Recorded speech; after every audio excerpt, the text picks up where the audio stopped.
Hello, everyone. Welcome to another episode of Richard's Beer Review. And today I got a special guest, my buddy Will.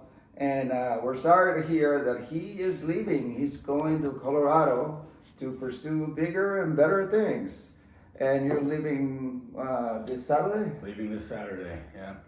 But he has family in Colorado, so anyway, hopefully it's good for you. Yeah, it'll be a good move. So today, one of the things when I was hanging out with Will, we used to go to this bar where we love the red ales that they serve there. So this beer review is going to be about red ales, and red ale is basically a British blonde ale that the Irish try to imitate. But in those times, this is 1710. In those times, people brew beer with whatever they had local to them, because there was not much importing or exporting grains. So the Irish used to bake the barley a little bit more, and they used to throw a little bit of fruits in there for flavor. And the baked barley gave it the color of red, and it became known as the Irish red ale, or now red ales. So here we have a red ale, which is the original style, which is the red from an ale.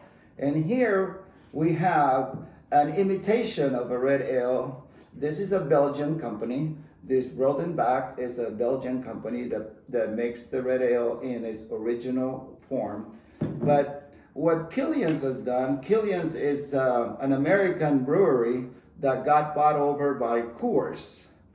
And Coors mostly brews lagers like your Coronas, Budweiser, Coors, Miller.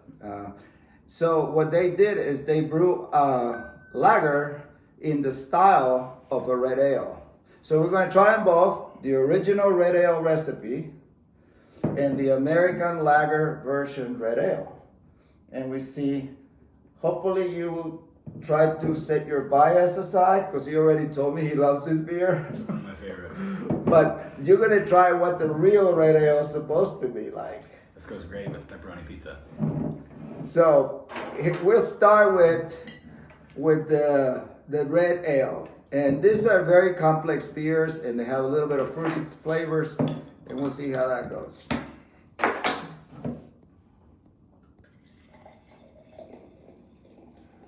When ales are brewed, they're brewed warm. So it's like cooking. When you cook warm, you release the flavors of the food more. So that's why ales tend to have more flavor. Lagers are brewed cold. So that's why people in the United States like the lager. It's very refreshing, but they don't have much flavor. So we'll start with the ale. And ales are supposed to be poured straight into the glass, not with a tilted glass, because you release the aromas and the flavors when you do that. So here, cheers. Tell me what you think.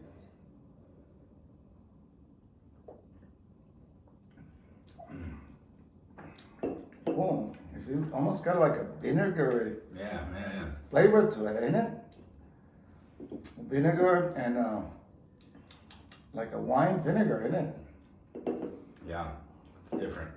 Now, this is a Belgian red ale, so it's got its own little twist on it. This rates a 3.9 in Untapped. So I think they put their little twist on it, because I know that if you drink an Irish red ale like Smithwick's, they taste different than this. This has got a little vinegary taste to it. Yeah, it's different. Not necessarily appealing to me. Is that a 3.9 out of 10 or out of 5? 3.9 out of 5. Okay.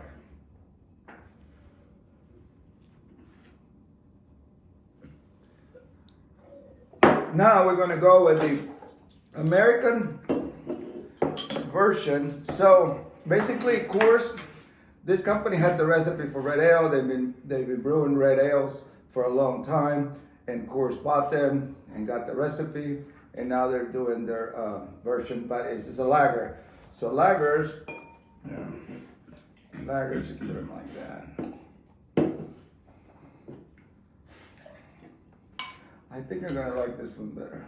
I'm pretty sure I would like this one better too. You know, I took yesterday some of that.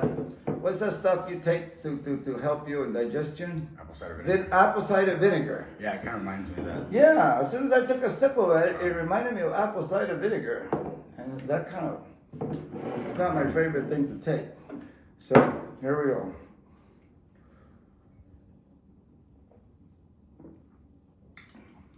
Much more easy to drink, huh?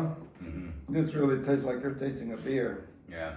And these are relatively, well, I won't say low. I'm used to high ABV beers, alcohol by volume, which are in the 7s to 9s, because a lot of IPAs are. Red ales tend to be in the 5s. So this is, I believe, this is 5. This one is 5, and this is like a 4.7 or something, because it's a lager. But so, what do you think? What's your judgment? I mean, they're both very different, but I would prefer this one. Me too. Me too. I was actually it's rated as a better beer by, I guess, beer experts, but I guess it doesn't really matter what a beer expert says. What matters is if you like it or not. I think it's worth trying, but I don't think it's. I probably wouldn't try it. Yeah. Yeah. So I'm a little disappointed on this, and they're very expensive. Is it? Yeah, it's like $20 a 4-pack, Oh wow.